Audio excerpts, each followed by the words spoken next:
사무엘상 4장 5절에서 11절 말씀입니다.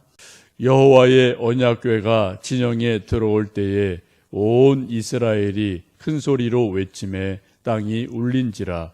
블레셋 사람이 그 외치는 소리를 듣고 이르되 히브리 진영에서 큰 소리로 외침은 어찌 됨이냐 하다가 여호와의 궤가 진영에 들어온 줄을 깨달은지라. 블레셋 사람이 두려워하여 이르되 신이 진영에 이르렀도다 하고 또 이르되 우리에게 화로다. 전날에는 이런 일이 없었도다. 우리에게 화로다. 누가 우리를 이 능한 신들의 손에서 건지리요. 그들은 광야에서 여러 가지 재앙으로 애굽인을 친 신들이니라. 너희 블레셋 사람들아 강하게 되며 대장부가 되라. 너희가 히브리 사람의 종이 되기를 그들이 너희의 종이 되었던 것 같이 되지 말고 대장부같이 되어 싸우라 하고, 블레셋 사람들이 쳤더니 이스라엘이 패하여 각기 장막으로 도망하였고 살육이 심히 커서 이스라엘 보병에 엎드러진 자가 3만 명이었으며 하나님의 궤는 빼앗겼고 엘리의 두 아들 홈니와 비느하스는 죽임을 당하였더라. 아멘. 요즘은 좀 시들하지만 아주 옛날에 소위 프로 레슬링이 큰 인기를 끌던 시절이 있었습니다. 대표적인 선수가 김일 선수죠.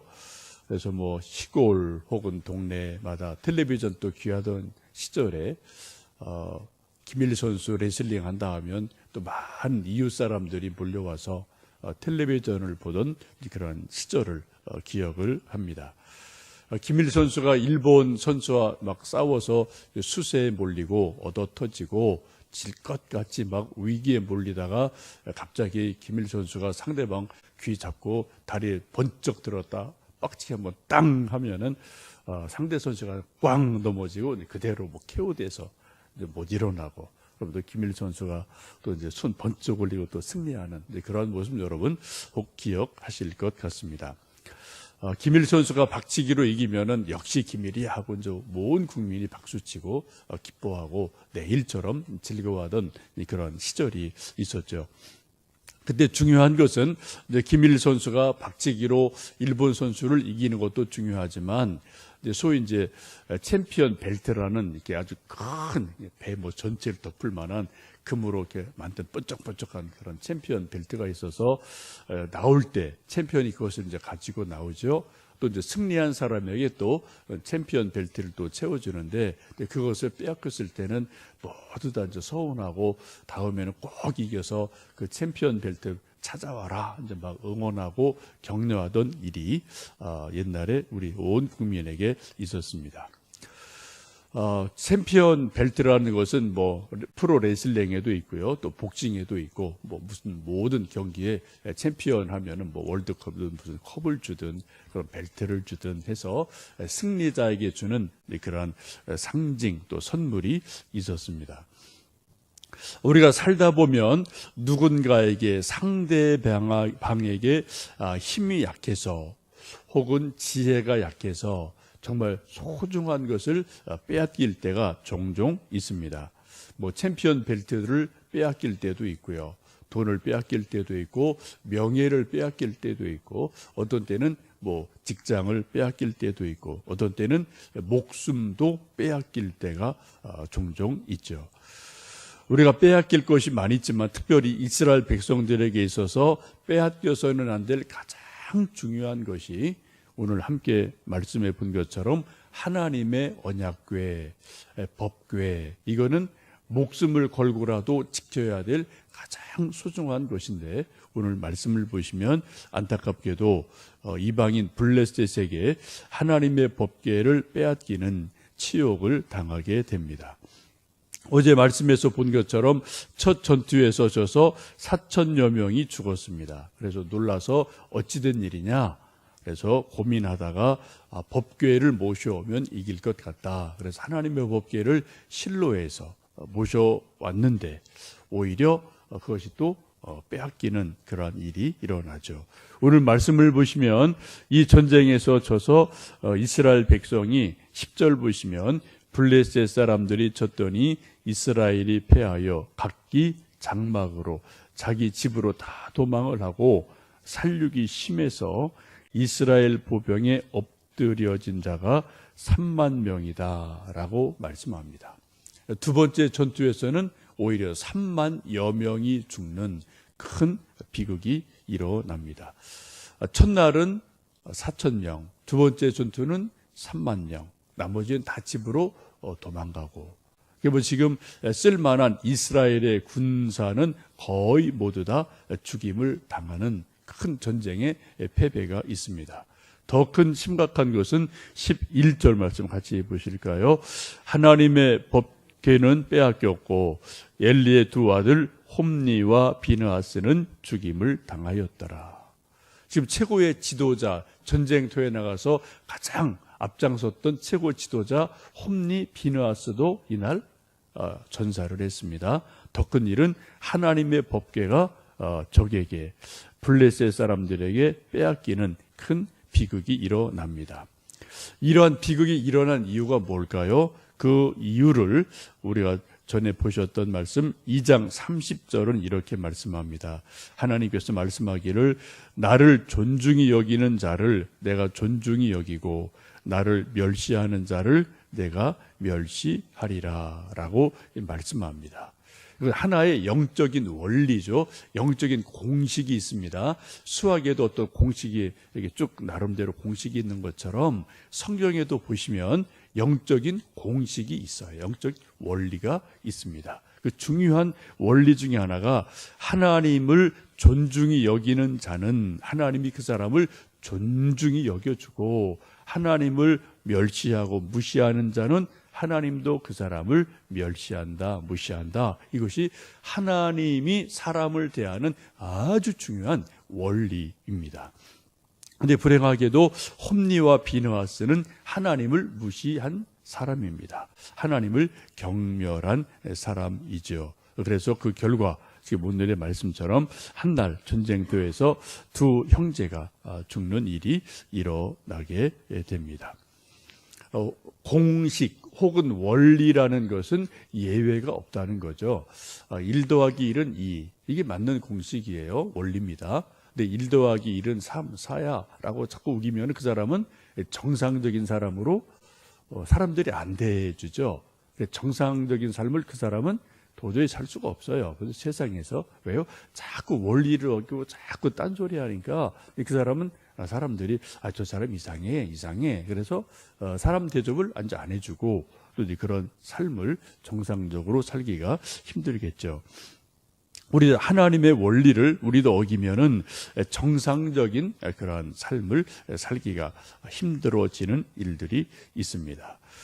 불행하게도 홈니 비느하스라는 그 제사장의 아들이 이 하나님의 영적 원리를 어기고 자기 마음대로 살아간 것을 우리는 앞에 말씀에서 봤습니다.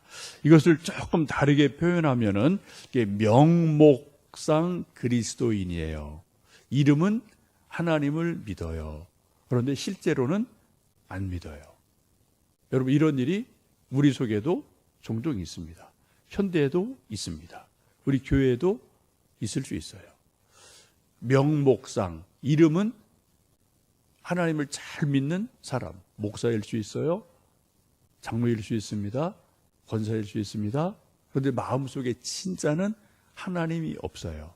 하나님을 안 믿어요. 이런 일들이 지금 이 말씀에도 있고 또 요즘도 얼마든지 있을 수 있죠.